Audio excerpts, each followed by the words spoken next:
is Monday, November 3rd. We have waited for men's hoops to get here.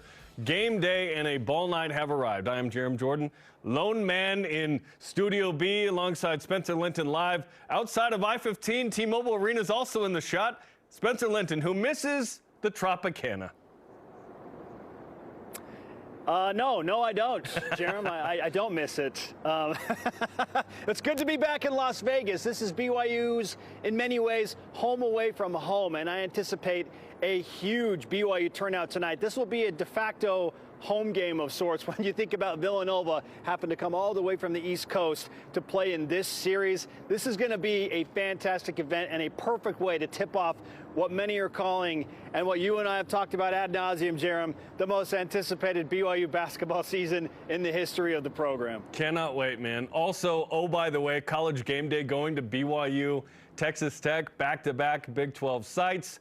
Going to be pretty awesome. Texas Tech, are you ready? College Game Day tweeted. So it's perhaps the biggest game in BYU football recent history, Spence, this Saturday? It's wild when you think about what you presented about 90 seconds ago when we opened the show, that BYU has never played in a game where both teams were ranked in the top 10. I didn't know that. This is a program in BYU that has won a national championship. They have a Heisman Trophy winner. They've been in the top 10 plenty of times, but the fact that they've never played against a top 10 opponent while they themselves were in the top 10 is wild. It just adds to the intrigue of this week. This is Camelot for BYU fans this week, Jarom. It's Camelot.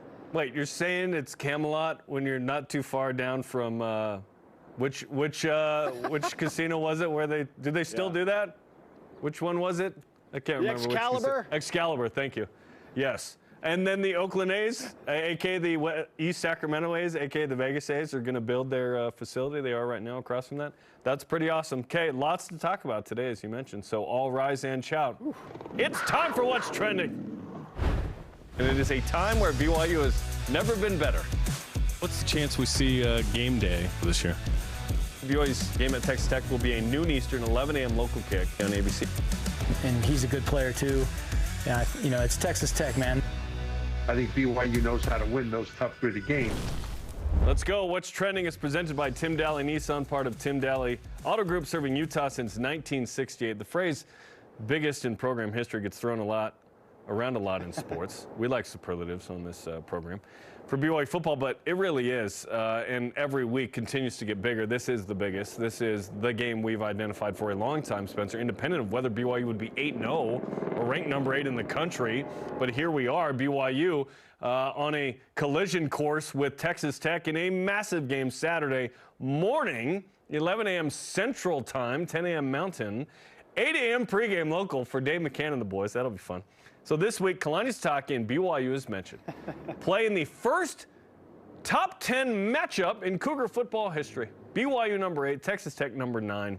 And oh yeah, College Game Day will be there. So which of those storylines excites you the most ahead of BYU and Texas Tech?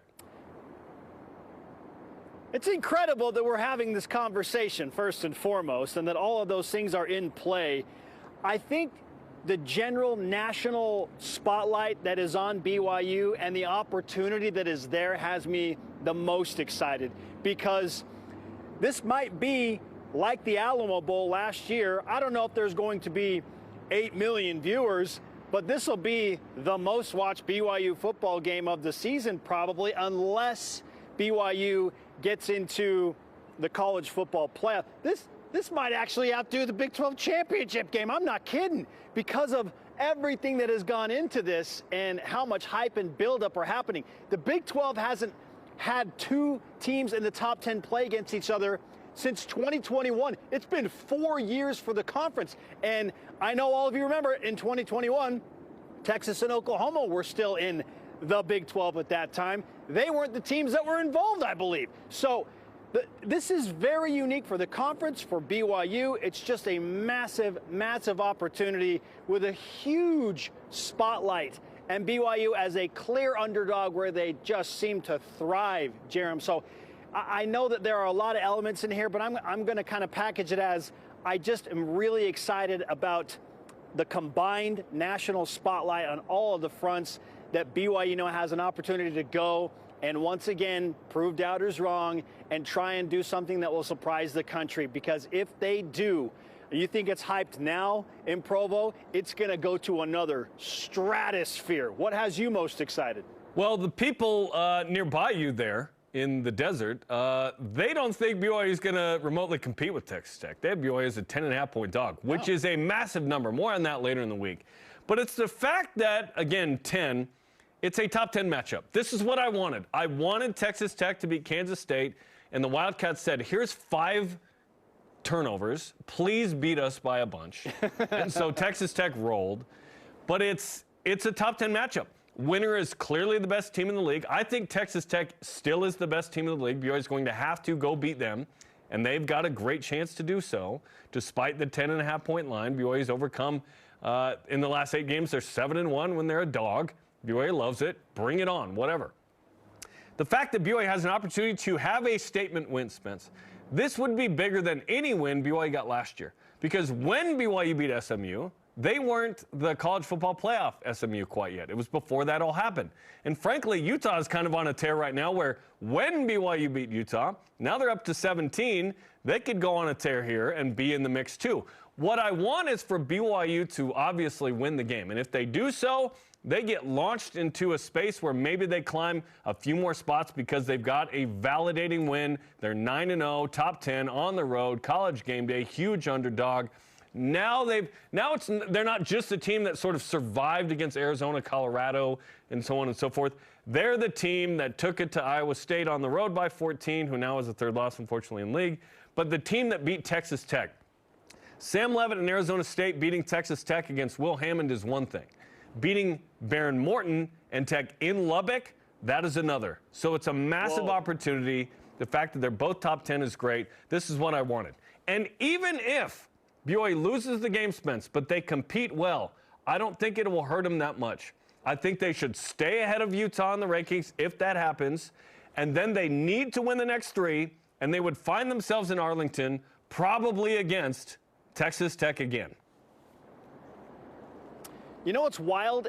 Speaking of Utah as that 3rd team in the Big 12, every Utah fan is cheering super hard for BYU to win this game this week because that greatly increases Utah's chances of getting back to a conference championship game and keeping their hopes alive. Like, how wild is that we are in this scenario, but yet here we are. And I'm with you. If BYU is competitive and they look formidable but lose the game, okay, fine. I still think BYU will find a way to go 8-1 in conference, even if they lose this game in Lubbock. But my goodness, what an amazing step forward this could be for the program from a national standpoint. If they can do it again, if they can make it 8 out of the last 9 games where they've been the clear underdog and win. The one loss again was at Arizona State last year. And it kind of feels like that type of game for BYU this go around. Although BYU was only a 3-point dog against Arizona State, 10.5 is a totally different conversation. But my goodness, if I'm a coach or a player on BYU's team, I am printing that out in 125 size font and plastering it all over the locker room. They don't believe that BYU and the analytics and the early start time on the road and everything that goes into it, they just don't believe. And so this is a massive opportunity for BYU to go and get something special done and really solidify themselves as the team to beat in the Big 12. We said it. If BYU wins in Ames and then they go and win in Lubbock, there's no doubt about it. Yeah. They are clearly the best team in the Big 12. This is the chance to prove that. There's no argument. Obviously, at 9-0 and 6-0, like, you are clearly the best team. So BYU has the chance. Now, this isn't a credible source per se, but the idea is fun. At Mr. Reckham tweeted, folks, I hope they don't fire me for this. I can confirm, again, this isn't a credible source. I can confirm with confidence there will be a box with Patrick Mahomes, Travis Kelce, Andy Reid, the Chiefs are on a bye week, by the way, Taylor Swift, Ice Spice, and PFT commentator this weekend in Lubbock, Texas. Now, here's the thing. Chiefs are on a bye. Realistically, Andy, Patrick, Travis, and Sister Swift could be at the game. They could be. It could happen. Andy Reid could also be there. I'm going to go with the minimum. At a minimum, Patrick Mahomes will be there. Yeah. And I think Andy Reid is going to be there as well. We're not confirming anything, but we've known that this game has been on their radar for a while because it lined up with, as you mentioned, the Chiefs' bye week. That, too, is just a fun little layer. And the side bets that I'm sure that are happening between Coach Reid and our guy Porter Ellett, who's an assistant coach for the Chiefs. Obviously, BYU guys against Mahomes and that Texas Tech, that entourage that he has there. That'd be awesome. Our poll question of the day is this. Which storyline excites you the most heading into BYU's top 10 matchup at Texas Tech? Right now, Big 12 title implications leading the way. Neither of us mentioned that, Spence. 58% undefeated season on the line. Oh, yeah, that, by the way, 21%. First top 10 matchup in BYU history, 18%. College game day, just 3%. Now, what I think BYU really wants is big noon kickoff. 2-0 the last 2 years with that. Just saying. I mean, that's gone well. The last couple for BYU with college game day, maybe not so much because it was what? Coastal Carolina in 20, and then before that, was it TCU in 2009, Spence? BYU 0-2 in the last college game day appearances? Am I missing one there? No, I think that you got it covered, and it doesn't get any easier for BYU to try and break that trend in Lubbock at Texas Tech. But why not? It's been a season of first. Last year and this year, Jarom, BYU has broken through so many of those trends like, oh, BYU can't go to the Eastern time zone. They can't win an early kickoff. They can't win in the Power Four. They can't win Power Four road games. Win in Florida. They have blown all of these things out of the water over the last 2 years, so why not add another to something that BYU cannot do? I like they have a chance to go and prove it. They can't get the number one high school recruit in the country. Can't get the number one quarterback. Yeah, well, it's all happening. At its rise_couponx. The fact that if we beat them, we're almost a lock for the conference championship / playoff, barring some catastrophic loss to either TCU or UCF. Yeah, you beat Texas Tech, you can lose at Cincinnati or TCU, UCF. You can lose once. You can't lose twice. But certainly have room to slip up. You have room to make the Big 12 title without it. Now, college football playoff, I don't want to have 2 losses going into Selection Sunday and be in the mix there. No. But, yeah, let's go. Continue to weigh in on X, Facebook, and Instagram. On Friday, Jarom, we talked about the things that BYU would benefit from in what we lovingly call the rootables. But it wasn't just BYU that needed this to happen. It was Texas Tech, too, in order to create this top 10 matchup in Lubbock. BYU had a great bye week because of so many favorable results, starting with Texas Tech, as you mentioned, running away from Kansas State to create this national hype.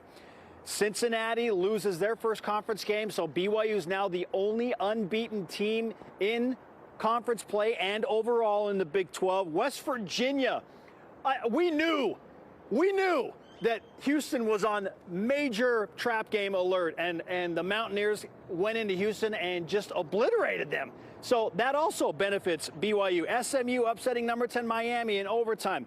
Texas beating Vanderbilt, who's number 9. NC State finally exposes number 8 Georgia Tech. Jarom, the answer is obvious. Yes, BYU won the bye week, but how big of a win was this for BYU in the bye week? 27.6. It was awesome.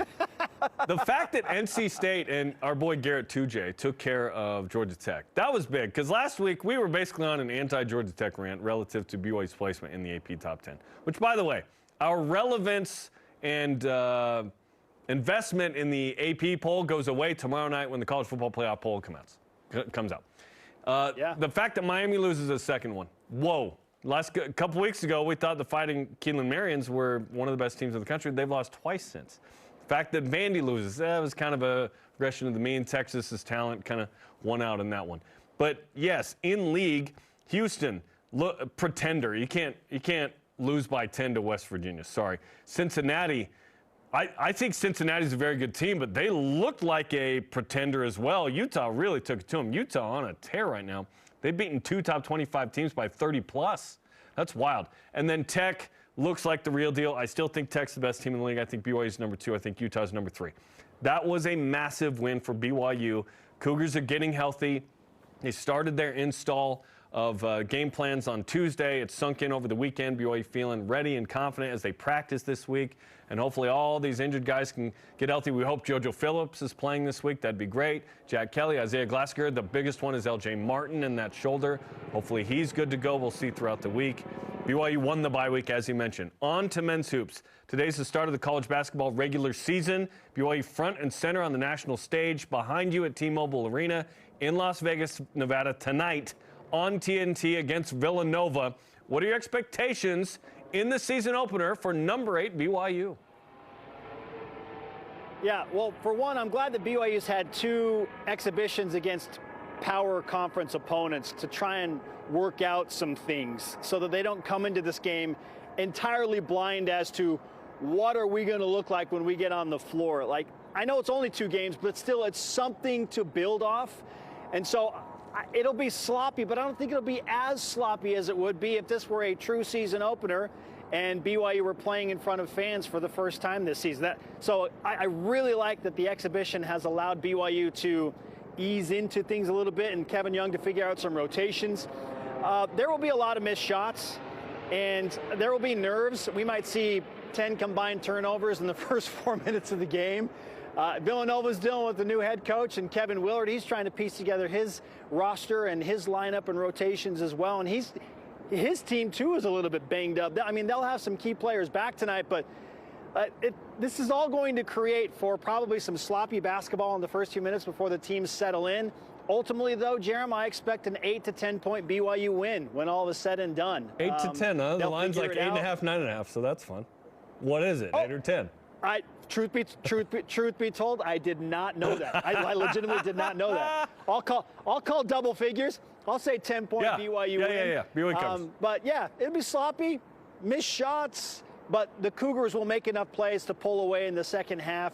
And I think we start to see Richie Saunders find his groove a little bit more. I know it was weird in the first 2 exhibitions. I think Richie's going to play well tonight in that leadership role for BYU against Villanova. I agree. He went 5 of 19 in the 2 games from 3. He's going to shoot well tonight. I mean, remember when Trevenel went 1 for 10 in an exhibition? Everyone's like, ah! And then he just was a 42% shooter during the season.